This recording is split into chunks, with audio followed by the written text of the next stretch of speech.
Salam. Dans verset 125, sourate 16, Allah donne des conseils à son messager.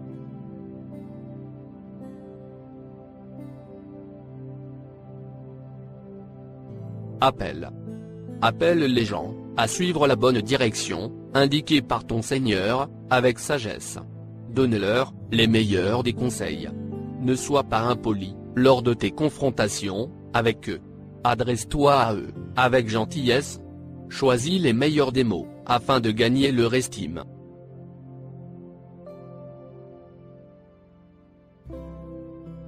Dans verset 119, sourate 2, Allah explique bien à son messager le statut qui lui revient.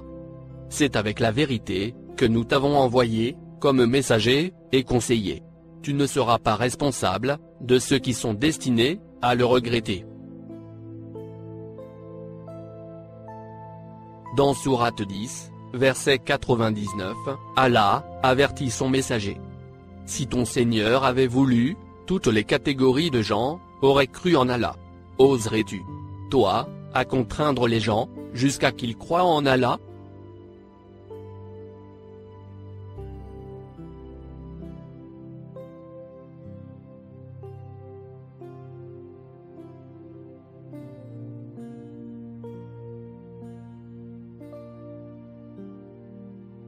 Voici un hadith satanique de Bukhari et Muslim, deux des plus célèbres écrivains de hadith sataniques.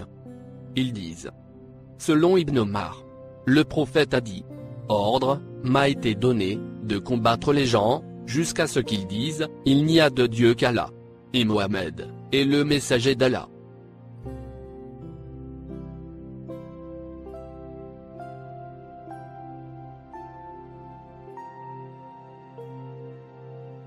Évidemment, le prophète est tout à fait innocent de ce que ces satanistes lui attribuent. S'il avait osé dire ça, Allah lui aurait retiré la prophétie. Allah répond à cet état de fait satanique dans sourate 18, verset 29.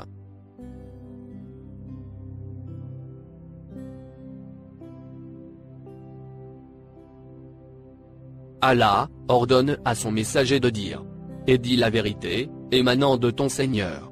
Il est libre, celui qui croit en Allah, de bon gré.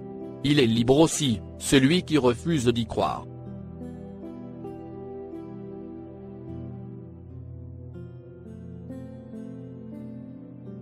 Dans les versets que vous venez de lire, les recommandations d'Allah, pour son messager, sont claires et nettes.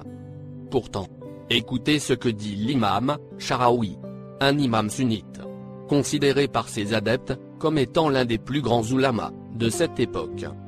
C'est un journaliste, sur une chaîne TV, qui lui pose une question, des plus banales. Écoutez. Votre honneur, que dit la religion sur le fait de jeûner pendant Ramadan sans faire la salate? Quoi? Sharawi ne semble pas comprendre la question. Le journaliste répète la question. Quelqu'un qui fait le carême sans pratiquer la salate. À propos de salate, nous allons en parler sur ce point, avant de savoir si quelqu'un fait le jeûne ou pas. Je demanderai plutôt à celui qui pratique la salate pour lui dire: pourquoi tu négliges ta salate? Si tu te révoltes contre la loi, tu seras exécuté sans aucune pitié. Ce sera la volonté d'Allah.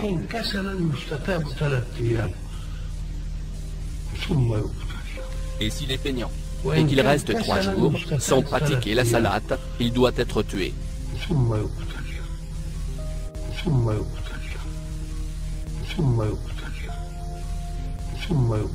Incroyable. N'est-ce pas satanique? N'est-ce pas ce genre de propos qui pousse les gens au terrorisme? Ce sataniste ne lit jamais le Coran? Ou quoi? Il est censé savoir mot à mot les versets du Coran. Alors, que doit-on en déduire? Les énergumènes de ce genre n'ont aucun lien avec le Coran. Les personnes qui avancent de tels propos criminels sont clairement contre les lois d'Allah. Vous comprenez maintenant à quel point ces ulamas sont dangereux pour la paix dans le monde? Il faut se rendre à l'évidence. Ces gens sont des criminels. Ni plus, ni moins. Ce sont donc bien les sunnites qui sont à l'origine de cette doctrine satanique. Ce monsieur Sharawi est mort récemment. Mais ces paroles trottent toujours dans la tête des terroristes. C'est parti. Il a bien semé la graine du mal, avant de mourir. Ce monsieur se prend pour Allah lui-même. Allah nous donne la liberté totale de croire en lui, ou pas.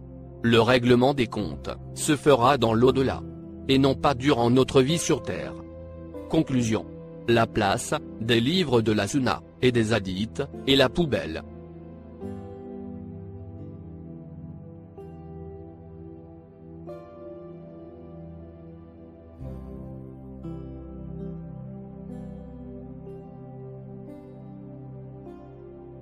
Alors, que pensez-vous de ce que vous venez d'entendre?